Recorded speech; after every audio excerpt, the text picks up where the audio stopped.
Hiya Chris, it's Glenn here. Just got to the house now. It's Thursday night, I think it's about 9:30. Don't actually know what time it is.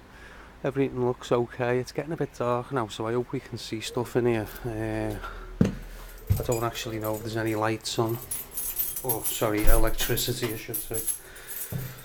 But let's check it out. I don't think there's any electricity.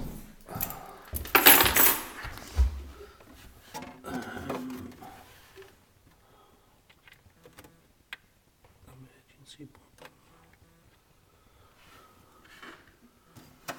Or is it switched off?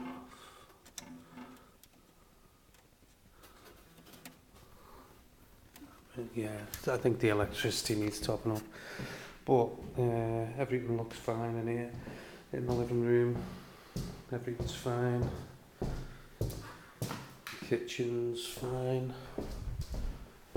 Go up the stairs. Have a look round up here. Yeah.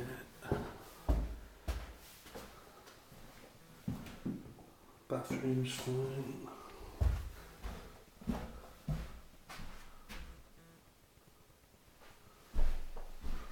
Back bedroom's fine.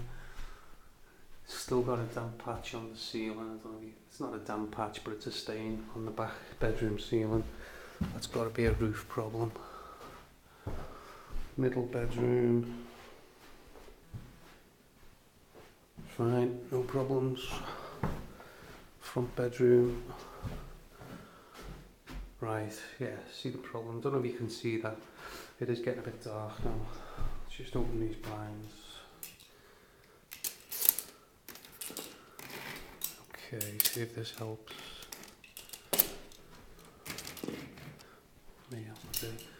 Yeah, damp patch right in the corner.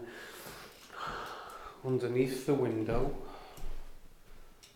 don't know if you can see that, but underneath the window's fine, no problems. So the air vent's obviously done the trick over there. As far as this bedroom goes, everything's fine. So that patch there is obviously fresh water coming in. So that's where we sealed the gutters on the outside. Now that's obviously still water coming in. Now the gutters are being cleaned and also sealed. So where they were joining together, I've sealed them. So that water's got to be coming in behind the weatherboard. So that's got to be a roof problem.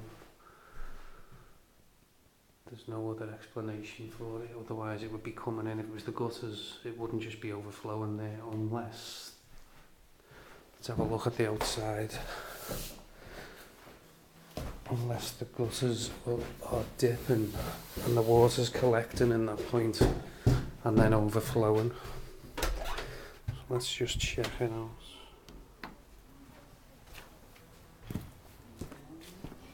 So we look at the outside.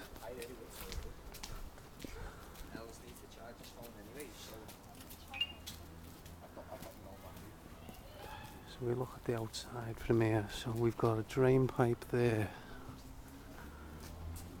And obviously there's no problems that side. It's got to be the case.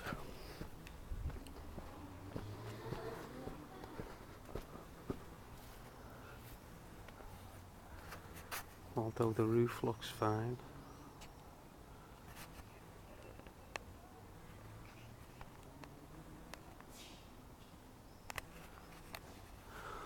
Doesn't seem to be dipping.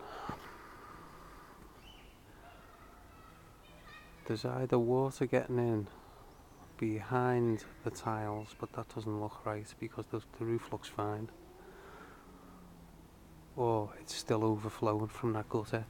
All I can do there, Chris, is come back round tomorrow when I've got my ladders and just check that seal on that gutter. That's all I can do really, but there used to be a water stain coming down that wall, and obviously that water stain's not there now. So what must be happening is the water must be going behind the weatherboard or the fascia board and coming down the wall. Or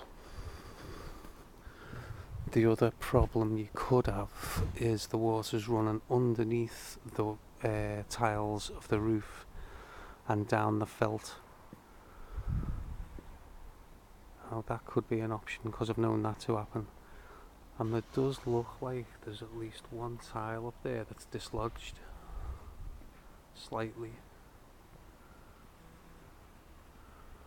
So it could either be, I mean I've fixed the gutter's sealed, so it's either it's overflowing at that point when it rains heavily, or the water's running underneath the tiles at some point on the roof and under the tiles and over the roof felt. If the roof's being felted, the water can run down the felt. So it could simply be that. But I don't think it's a big issue. I don't think it's a big problem. If I was a tenant, I don't think it would put me off moving in. Obviously it needs sorting out. But once it goes onto the roof, really, I don't really get on roofs. I can check the gutter tomorrow and just make sure and satisfy myself it's not that. But if it's a roof problem, I can get the roofer I use to come out and just check it out.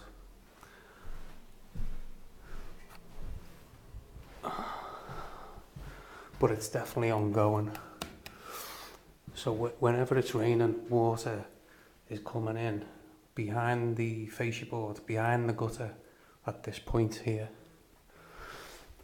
Okay.